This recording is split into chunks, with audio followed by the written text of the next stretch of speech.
भारत में पाकिस्तान के लिए जासूसी करने वाले गिरोह का पर्दाफाश हुआ है। पाकिस्तान के लिए जासूसी करने के आरोप में अब तक 7 लोग गिरफ्तार हो चुके हैं। इनमें से सबसे बड़ा और चर्चित नाम ज्योति मल्होत्रा का है। जांच एजेंसी अब इन सभी से पूछताछ कर रही है कि क्या इन कथित जासूसों का पहलगाम अटैक से कोई कनेक्शन है। आखिर इनका आका कौन है, किस लिए ये जासूसी कर रहे थे, इसकी गुत्थी सुलझने में लगी है। इस बीच जांच एजेंसियों को पाकिस्तानी आईएसआई के एक हैंडलर इकबाल काना और गिरफ्तार नोमान के बीच हुई चैट्स और वॉइस कॉल की डिटेल हाथ लग गई है। सूत्रों की माने तो भारतीय जासूस नोमान इलाही और आईएसआई हैंडलर इकबाल काना के बीच ये बातचीत तब हुई जब भारत पाकिस्तान और उसके आतंकियों के खिलाफ ऑपरेशन सिंदूर चला रहा था। ये सभी बातचीत उसी दौरान की है। अब सवाल है कि क्या पानीपत का जासूस नोमान इलाही पाकिस्तान को खुफिया जानकारी दे रहा था। चलिए पाकिस्तानी आईएसआई हैंडलर इकबाल काना और गिरफ्तार भारतीय जासूस नोमान के बीच हुई चैट्स और वॉइस कॉल को जानते हैं। जासूस नोमान साहब, प्लीज मुझे माफ कर दो, मेरी क्या गलती है, आप बैठे हो मेरे लिए। आईएसआई हैंडलर इकबाल, तू मेरा काम करेगा, अब कब करेगा तू काम, आर्मी के 2 प्रिंट दे दे।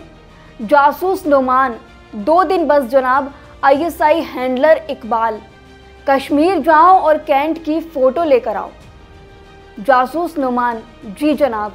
इकबाल, गुड। बता दें कि ये बातचीत आईएसआई हैंडलर इकबाल काना और नोमान के बीच की है जो चैट पर हुई है। एक वॉइस चैट भी सामने आई है जिसमें इकबाल और नोमान के बीच बातचीत हुई है। वॉइस चैट के मुताबिक इकबाल बोल रहा है कि जम्मू कश्मीर की तरफ जो जालंधर और अमृतसर होते हुए ट्रेन आती है उनकी लोकेशन भेजो और जाकर देखो उनमें कितने लोग आ रहे हैं। इसके बाद इकबाल को जवाब देकर जासूस नोमान ने अपनी वॉइस चैट्स डिलीट कर दी है। जासूस नोमान के पास से कुल 6 पासपोर्ट भी बरामद हुए हैं। ये सभी भारतीय पासपोर्ट है। इन सब में पाकिस्तान की एंट्री है। उसके पास से एक पाकिस्तान का संदिग्ध डॉक्यूमेंट भी मिला है। जांच में ये बात भी सामने आई है कि ऑपरेशन सिंदूर के दौरान दोनों में लगातार बातचीत हो रही थी। वहीं आपको बता दें कि अब तक पाकिस्तानी जासूस कांड में बहुत से लोग गिरफ्तार हो चुके हैं, जिसमें पहला नाम ज्योति मल्होत्रा का है जो काफ़ी ज़्यादा चर्चित है। दूसरा देवेंद्र सिंह ढिल्लन है जो हरियाणा से हैं।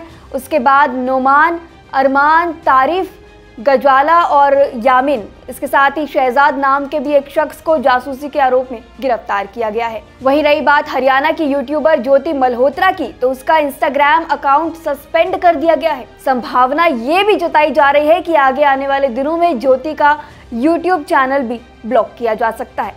इसके साथ ही पाकिस्तानी खुफिया एजेंसियों से जुड़े लोग यूट्यूबर ज्योति को अपने संपर्क के तौर पर तैयार कर रहे थे, इस बात का खुलासा हुआ है।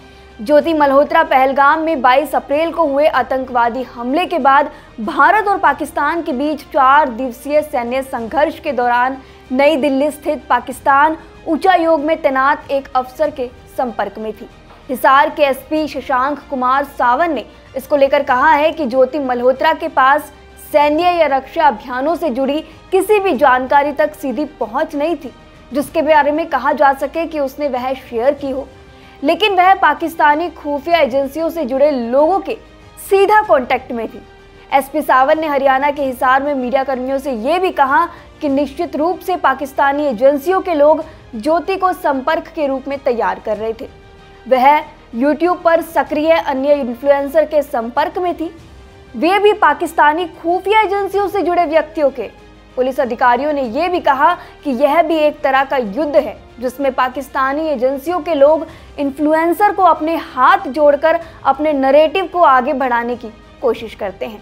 जो मॉडर्न वॉरफेयर है, it is not fought only on the border. तो एक नया जो मॉडर्न ऑपरेंडी जो एमओ हमें पता चला है कि जो पीआईओज हैं वो कुछ सोशल मीडिया इन्फ्लुएंसर्स को रिक्रूट करने की कोशिश कर रहे हैं और जहाँ पे वो अपने सॉफ्ट पुश के थ्रू अपने नैरेटिव चलाने की कोशिश कर रहे हैं। तो उसी क्रम में ये हमें सेंट्रल एजेंसी से इनपुट मिला था, उस पर हमने काम किया। तो ज्योति मल्होत्रा जो कि रेजिडेंट है हिसार की, उसको हमने अरेस्ट किया। तो she was in touch with PIOs. Direct access नहीं था उसके पास किसी मिलिट्री या डिफेंस के इन्फॉर्मेशन को लेकर जो हम इस स्टेज पे कहें कि उसने उसको दिया है। but definitely she was in touch with the PIOs. हालांकि इस पूरे मसले पर आपकी क्या राय है हमें कमेंट सेक्शन में ज़रूर बताएं। शुक्रिया।